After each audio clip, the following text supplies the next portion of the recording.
Hey, this is Marc Sims live from the South Side, just asking, South Side of Chicago, just asking a few questions. I have Sergio Mims back on the line for part two. And tell the folks just briefly what you do. Well, I am the co-founder and the co-programmer of the Black Harvest Film Festival. I'm also a DVD commentary. I do commentaries for DVDs. I'm also a film critic and a writer.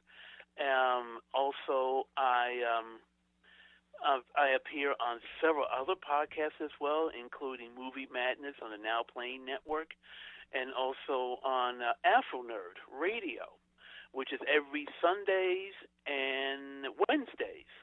Yeah, send me those links. But you know what? You are the movie man, but you can talk some mean politics, man. So I got to ask you, Sergio Mims, how You know what? I don't think there's no way you can live in Chicago without being political, because this is a very political town. No. I talk politics to people, and they think I'm crazy. I said, this is Chicago. You know what I'm saying? But how do we get people across the nation, especially for this Democratic primary and the national election in, was it 2020? How do we get folks who don't vote, who don't normally vote, to vote consistently? Well, there are those who are lost, so forget about them. But I think that what people have to realize is that voting really does make a difference. And I will dare say that in the last 3 years, since we have had Trump in office, people have realized the consequences of not voting. Hopefully, when next year comes around, the presidential election comes around, there will be such a record turnout because people have realized the mistakes they made for not voting. They realized the kind of impact that it had, how it negatively affected their lives when they decided not to vote. Now, yes, granted, those two candidates in 2016 were not the greatest, but I think people have realized that we just cannot afford to make that mistake again. Yeah, the thing about it, though, is politics is so weird, and the Trump presidency is so bizarre. President Trump may not be on the ballot. This could happen. Yeah, I know. And then you have to vote thing. Against. You'll be Elizabeth Warren and Mark Sanford. You know what I'm saying? Right. Exactly. Does that get you excited? Politics is what they say. It's long ball. It's a weird game.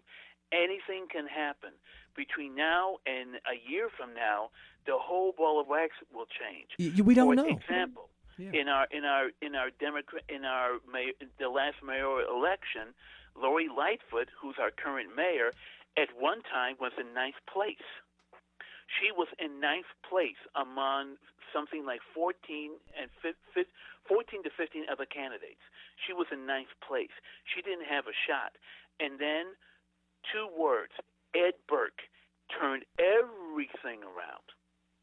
And look, now she's mayor of Chicago. Explain to people, so Ed Burke is an alderman, been there for 50 years, and he's being investigated by the feds, and that just changed the whole he was actually arrested and charged with corruption. All right. Excuse me. Even though it was a minor charge, so many of the candidates who were running have so many ties to Ed Burke that they were all contaminated by him, with the exception of Lori Lightfoot, because she had never run for office before.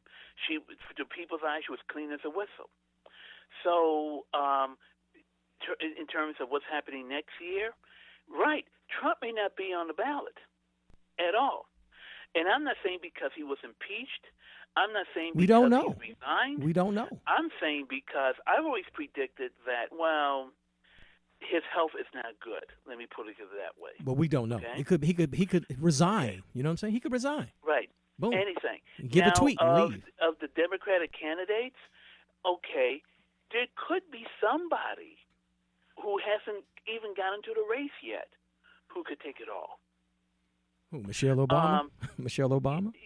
Well, I don't think she would do it. Funny you bring that up, because last week a poll came out. They did a poll of New Hampshire voters, Democratic New Hampshire voters, and they asked them, who is your number one candidate? Michelle Obama was number one. I know. It's amazing. But the thing about it is that these things change so much, and I think that's why a lot of people don't vote. Because I don't have cable, so I don't keep up like I used to. And a lot of folks don't keep up. And a lot of folks don't even watch the 10 o'clock news if you're in certain parts of the country, the 11 o'clock news or the 9 o'clock news. But a lot of folks don't watch the TV news. I'm of an age where I watch the local news. A lot of folks don't. They don't have a clue what's going on. I mean, let's say they don't have a deep clue, if you will. Well,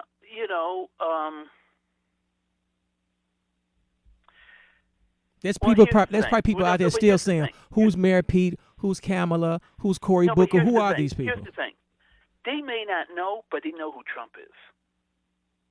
And they can't be happy with what's been going on.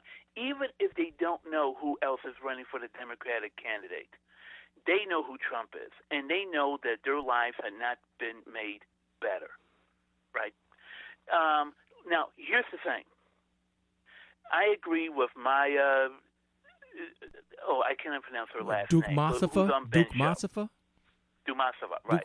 Chicago Reader. Yeah. She had a really valid point. It is stupid for the Democrats to try to get the Trump voter. Forget them. They're lost. They have to go after the voters who you just mentioned, who do not vote. They have to get that voter who did not vote last time. That's who they need. Because if the voter turnout had been the same as it was in previous years, Hillary Clinton definitely would have won hands down. But people did not come out to vote, which is why she didn't get those electoral college vote numbers. That's what the Democrats have to do right now. Get that disaffected voter. Get the voter who didn't come out last time and get them to the polls. Forget the Trump voter. The Trump voter is lost. Yeah, I always like telling folks in public that on the phone that most people, a lot of folks, because I live in Chicago. We live in Chicago, so we see the world from Chicago. A lot of folks don't vote because they want an instant, tangible benefit. If they don't get an instant, tangible benefit, they don't vote. So you have to have parties and pizza and blues and hip-hop. You got to give them something just to get them to vote, other than voting. You got to have a party. You got to encourage them. It's not about, for a lot of folks, it's not about voting. It's like, do I have to fill out these forms? Do I got to take them downtown? And then if I fill out these forms, that means that I'm going to be called in for jury duty? I don't want to be called in for jury duty. I can't take time. It's stuff like that keeps people from voting. Yeah. Well, which is why the Democratic candidates have a hard time connecting with a lot of people, particularly people like Kamala Harris. She's having an impossible time having people to connect with her because people look at her and even my own mother. My mother said, "I can't stand her. She's too phony to me." No. See, think about her. She's very qualified to be president, but she seems very, very bougie. But not only that, but she's canned. She's horribly canned. She has. Okay, I will never forget, and you can find the video where early in her campaign, after she had announced she was running, she did an interview for one of those black networks like TV One or BET, one of them, and the interviewer asked her, "Well, what is your agenda for Black Americans?" And she said, and this is a direct quote. She says, "I'm not going to put forth any policy that's only going to benefit Black people."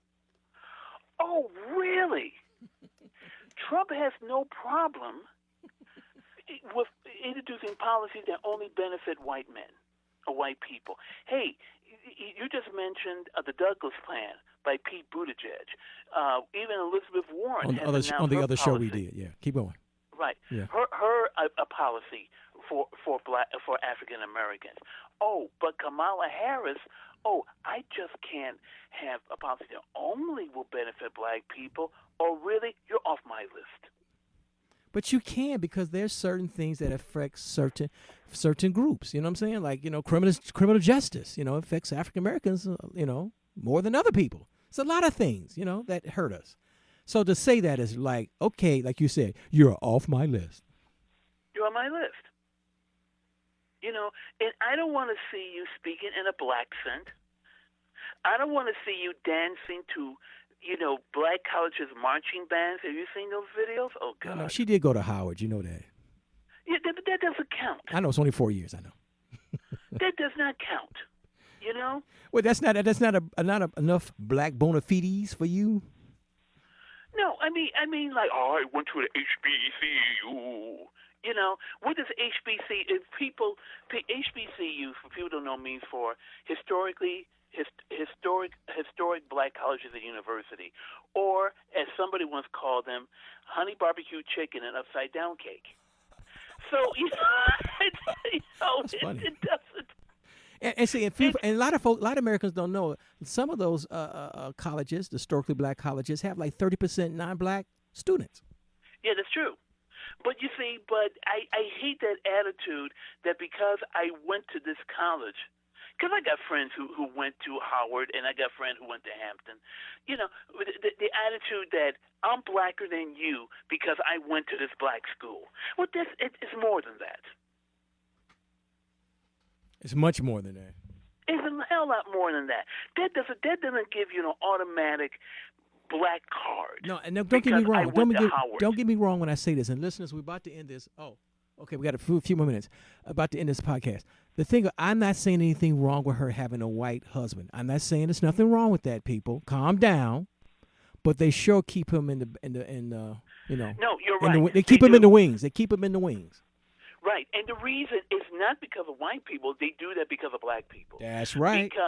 Because she has. I said this on Ben's show.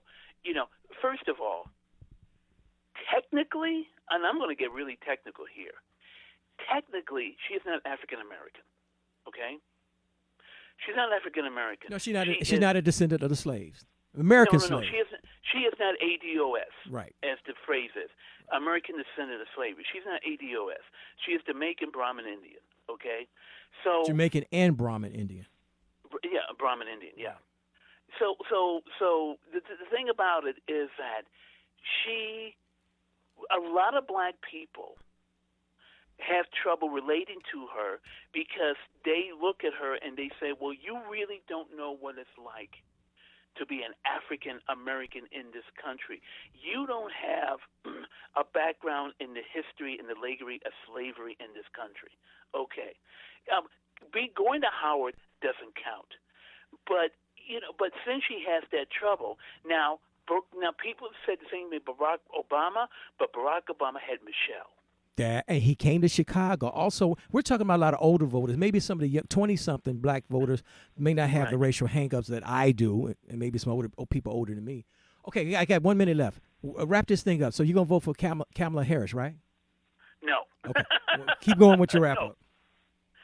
I would tell you right now at this point, I'm leaning towards Warren. I'm right with you. If the election were held today, I would vote for Warren. Yeah. I like my boy. I like my buddy Andrew Yang. I love me some Andrew Yang. Now, but he's not going to win. Here's the thing. Yang is interesting to me. Very. Now, here's the thing. I'll leave you with this. There is speculation that Romney may get into this race. If Trump is impeached, even if he's not even if the Senate refuses to go along with the impeachment, but if Trump is impeached by the House, you got there 30 is some seconds. talk that Romney thinks that would be an opening for him. Okay, I got to cut this off because I'm going to get cut off. But the thing about it, there is a Mormon prophecy that he's trying to fulfill. We'll talk about that some other time. Sergio Mims, you're the man. Thanks, man. You.